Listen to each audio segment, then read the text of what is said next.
Hello, YouTube, and welcome to this week's Flyday Episode 3, all aboard Mizzou One, which is our aerobatic stunt aircraft for the airline that we have based out of Jefferson City.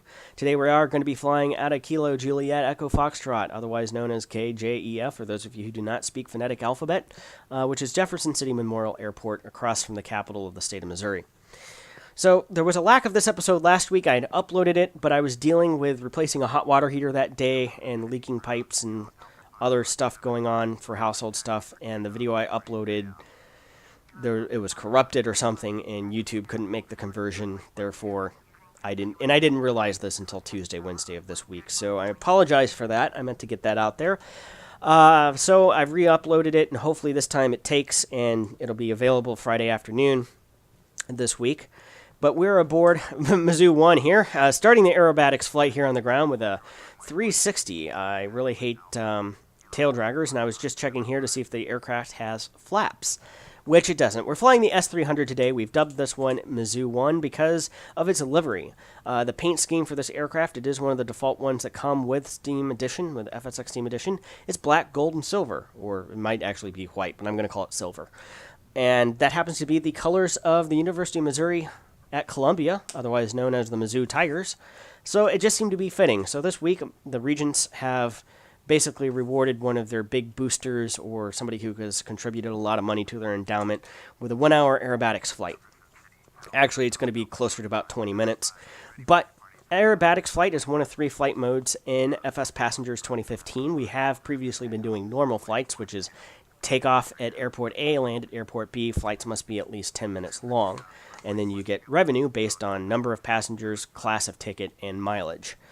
Mileage really being the most important factor. How far can you go in that amount of time? This, in aerobatics mode, you have a limit of 1 passenger. They are priced at the VIP, so the most expensive ticket that you can offer, or normally you can offer. And you'll be given a G limitation for that passenger. I believe this passenger has a positive 4.5 Gs and a negative 2.3 Gs as their G limit thresholds. So you must keep in maneuvers within those limits, and the closer you can take it to their limits, the more satisfied they're going to be.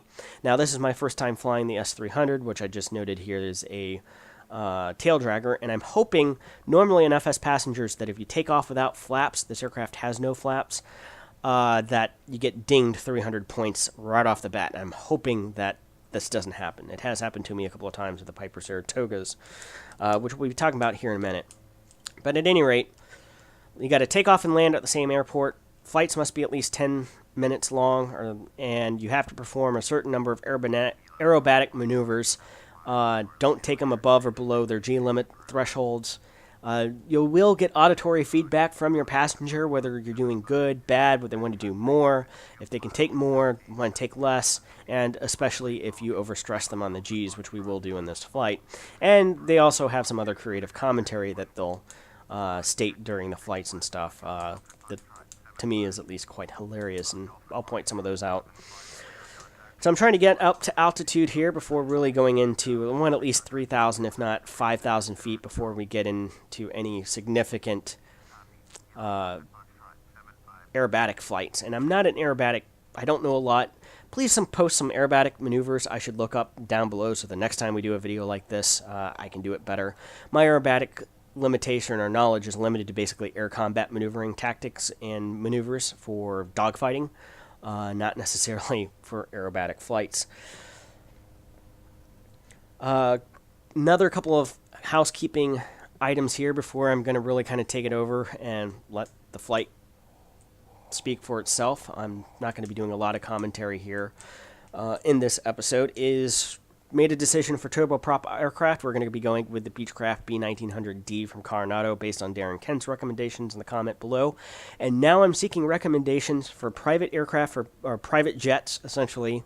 We're talking Learjets, Honda Jet, Citations, Hawker XP80s or 850s. Any of those aircraft. Payware, freeware. Put your recommendations down below and I'll take a look at them.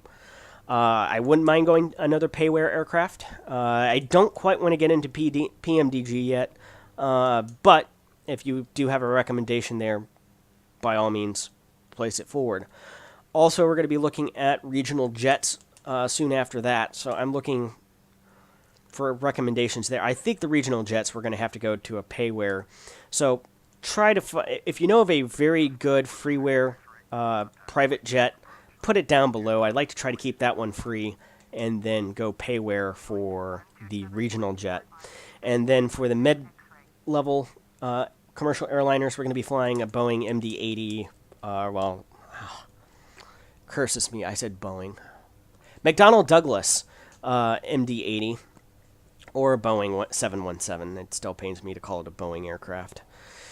But you'll learn more about that in a future episode when we take a flight tour of St. Louis. So that's pretty much all that I have. Be sure to put those recommendations for regional jets and private jets down below. And basically, I want to limit to try to buy only about one cockpit per month for FSX. You know, try to keep it below $50 a month to feed my FSX habit. Thank you very much, and enjoy the flight. I'll be making some other comments along the way here. Basically, I'm doing some aileron rolls right here, not barrel rolls. A lot of people confuse this, aileron rolls, with spinning around a central axis. Here I'm attempting a barrel roll, but they are significantly different maneuvers. I actually did a video on this on Guide to the Kill, if you want to see a little bit more illustration on that.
Oh man, this is awesome. Show me something really good now.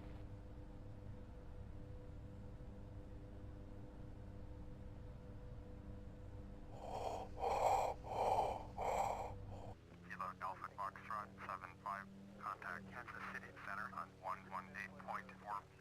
Mizzou approach, Piper 947 with you 5,000. Piper November 59647, Mizzou approach, roger, altimeter 3001, 118.4 for Kilo Alpha Foxtrot 75.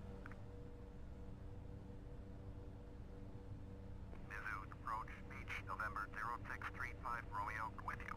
Beach November 0635 Romeo, Mizzou approach, roger, altimeter 3001.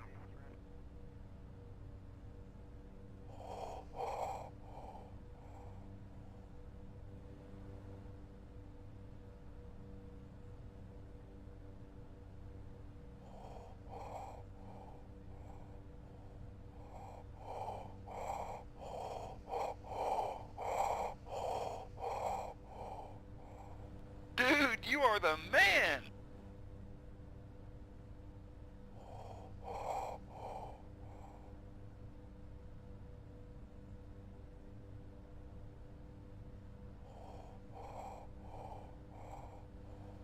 Mizzou approach, Kilo Alpha Foxtrot 75 with you 3,300.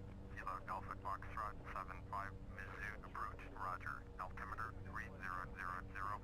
Piper 45 Echo, contact Kansas City Center on 133.4. Mizzou approach, Cessna November 0619 Romeo with you. Cessna November 01 Romeo, Mizzou approach, roger, altimeter 3001. 133.4, Piper 45 Echo.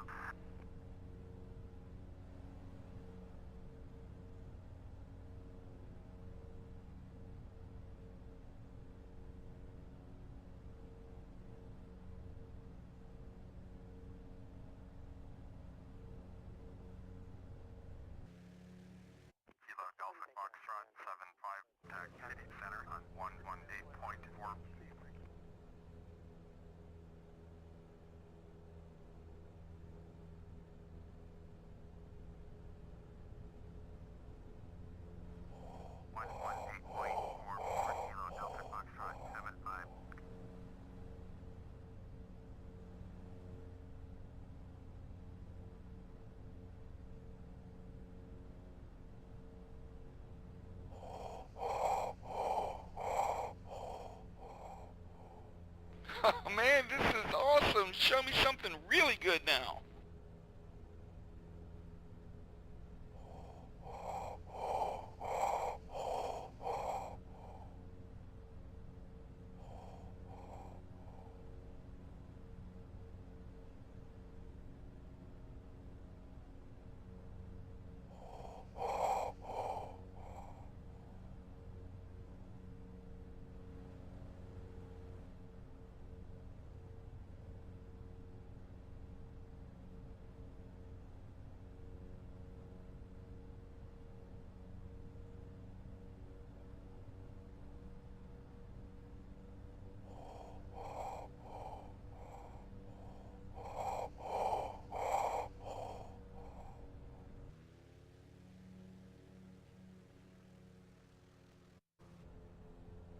Woo-wee!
So that's what happens when you exceed their G limitations. If you can't tell, we get dinged tremendously in flight satisfaction there. So that's something you don't want to necessarily do. And watch out as we basically did a split S. Again, this is a maneuver that I'm used to doing in an F-16, trying to escape an enemy aircraft on my sixth, and maybe not such a great idea in an aerobatics flight. Mizzou approach, Kilo Delta Foxtrot 75 with you 2,700. Kilo Alpha Foxtrot 75 Mizzou approach, roger. Altimeter 3000.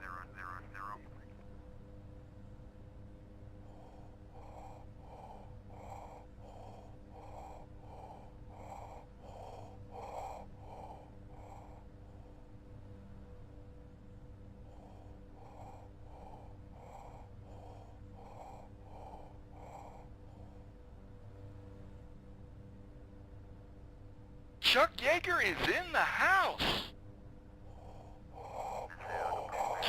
I don't think I can take it much more.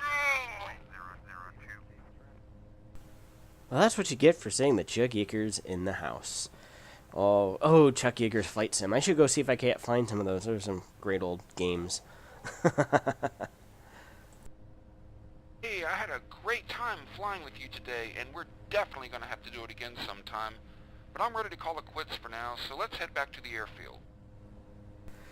Alright, well then, it looks like he's kind of got it and had it in for the day, so we're going to head back, and it didn't look like he liked all the maneuvers that we did, especially the ones that were a little bit too G intensive for him, but says he's going to want to do it again. I'm not so sure about that. Maybe he shouldn't have made that Chuck Yeager comment, you know? Or, better yet, probably shouldn't have had that Jägermeister before we took to the skies. Being too close to a college town, you know how it is. Well, we're going to go ahead and kind of circle around here and prepare for landing. We've got runway 12, which is going to be coming in from the west towards the east. So we're going to have to fly a little bit around. Kind of see Jeff City down here. Missouri State Capitol. And we'll attempt to land this aircraft for the first time, see how well it goes.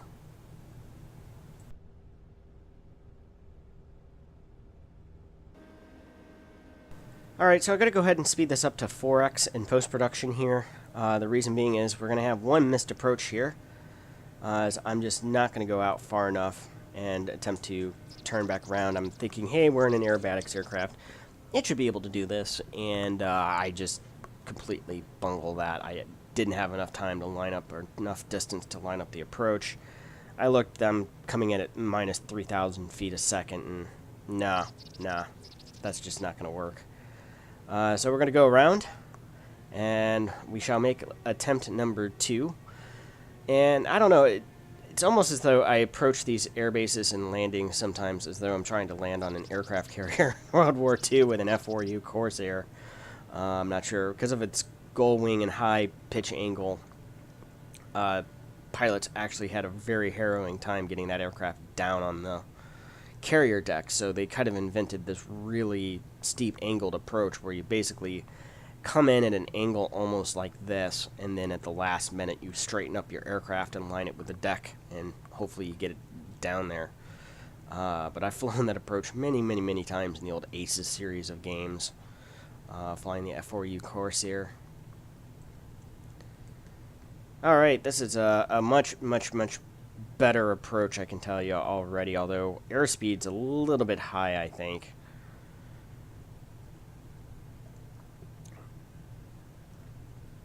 I'm just going to decrease throttle here, and come on.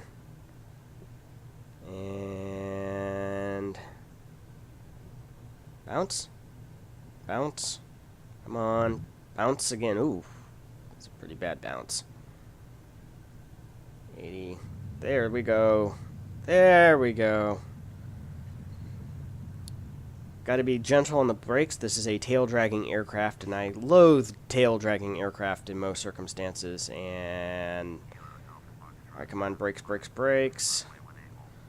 As I'll have a tendency to slam on the brakes, and the nose will go face down. I've lawn darted more than one Orion Mall in FSX Team Edition in my time. So that's pretty much it for this flight. I'll taxi back to the parking area here, but you've probably seen this before. If not, nothing really exciting happens. Thank you very much for watching, and when we come back, we'll be in twin-engine props for a couple, 3 episodes before we eventually move over to the Beech B1900. Thank you very much. See you next time.